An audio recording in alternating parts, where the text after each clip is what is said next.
Hai semuanya, Assalamualaikum warahmatullahi wabarakatuh. Apa kabar teman-teman semua? Aku harap kalian semua senantiasa dalam keadaan yang sehat dan penuh dengan sukacita ya. Amin ya robbal alamin. Kali ini sambil berkegiatan di pagi hari, aku mau berbagi tips sama kalian. Tips ala aku untuk hidup enteng sebagai ibu rumah tangga, ala ibu rumah tangga kayak kita, biar enggak overthinking. Gak dipungkiri, ibu rumah tangga kayak kita, apalagi sebagai kita perempuan gitu, kita tuh sering kali overthinking untuk hal-hal yang sebenarnya gak perlu ya teman-teman. Nah, jadi kali ini aku mau berbagi tips sama kalian bagaimana cara menyederhanakan hidup biar lebih enteng dan gak terlalu banyak yang kita jejelin ke dalam otak gitu ya teman-teman. Tips pertama dari aku adalah slow aja. Nah, kalau misalnya banyak pekerjaan yang belum dikerjain, numpuk pikiran kita ini itu belum dikerjain, tipsnya adalah slow, bikin skala prioritas dalam otak kita, mana yang paling penting untuk kita kerjakan. Nah, menurut aku yang paling penting dikerjakan adalah mengurus suami dan anak. Itu dulu aja kita kerjain dengan sesungguh hati, kita kerjain dengan hati yang tenang dan juga happy.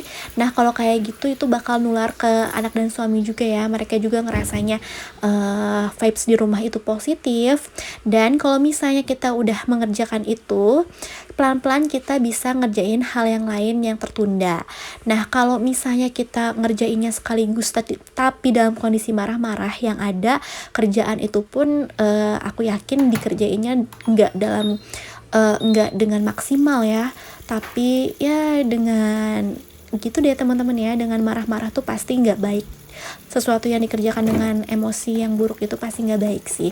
Jadi slow aja.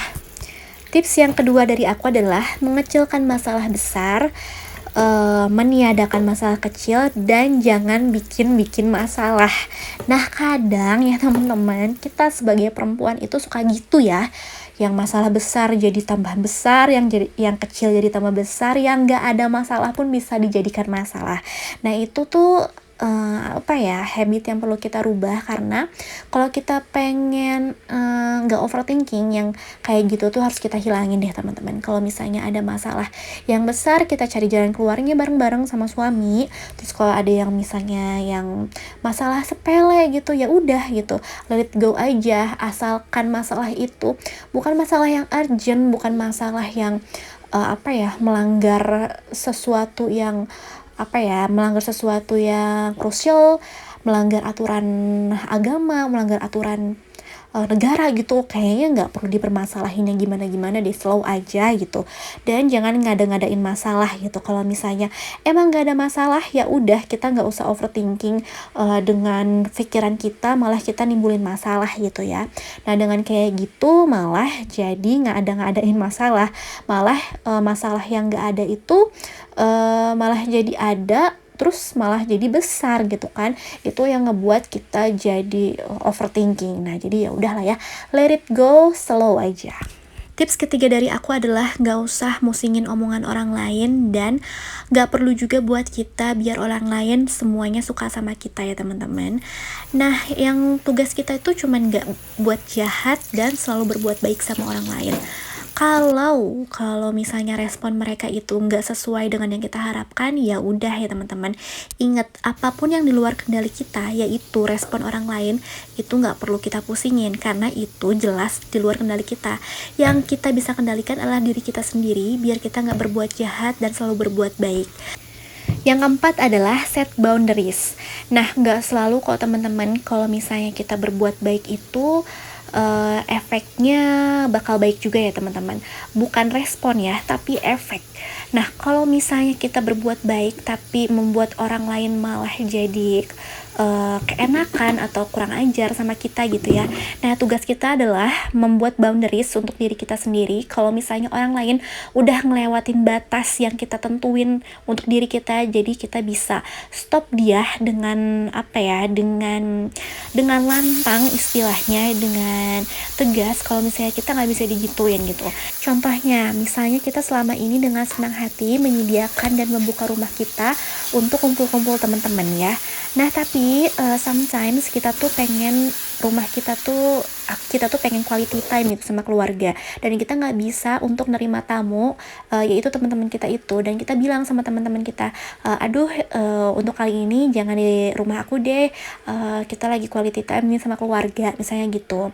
Nah, kalau misalnya mereka malah maksa, egois, dan malah ngomongin kita di belakang gitu ya, disitulah kita waktunya untuk set boundaries buat kita, biar mereka tuh nggak malah kelewatan dan keenakan. Nah, kita bisa bilang sama mereka, kalau misalnya kita mau quality time sama keluarga, mohon kalian mengerti gitu kan. Nah, kalau misalnya mereka orang-orang yang egois, ya pastinya mereka ngomongin di belakang, gak mau ngerti dan maksa gitu ya mungkin. Nah, tapi kalau misalnya mereka benar-benar orang yang tulus dan mengerti, pasti mereka mewajarkan itu dan malah mungkin memberikan solusi-solusi yang lebih baik gitu kan ya.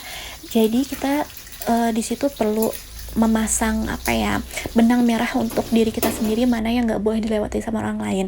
Nah, kalau misalnya kayak gitu ya kan, orang itu datang dan pergi ya di dalam kehidupan kita.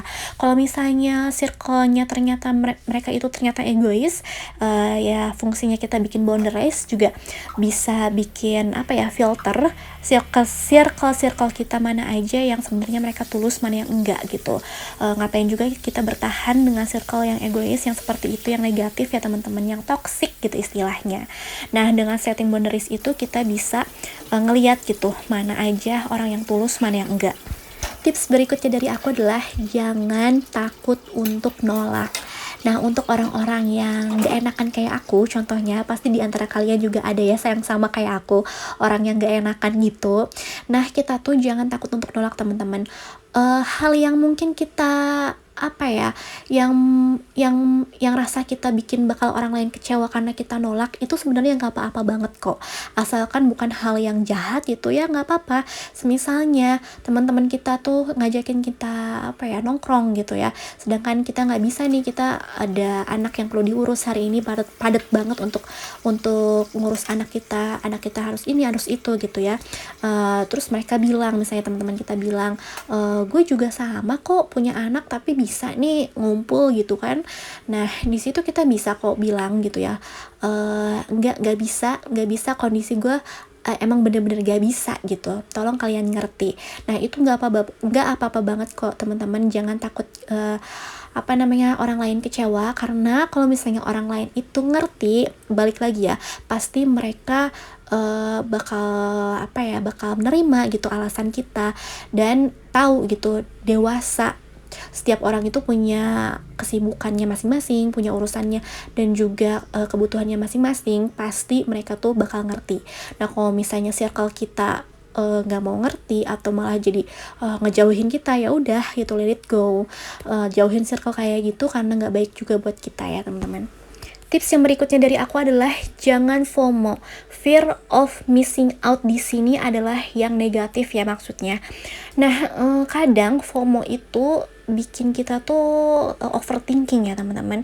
Gimana kita nggak bisa ngikutin pencapaian orang lain, gimana kita nggak bisa nyetarain kebahagiaan kita dengan orang lain, gimana society itu ngerancang sebuah standar yang kita nggak bisa ikutin gitu, dan kita FOMO akan itu, tapi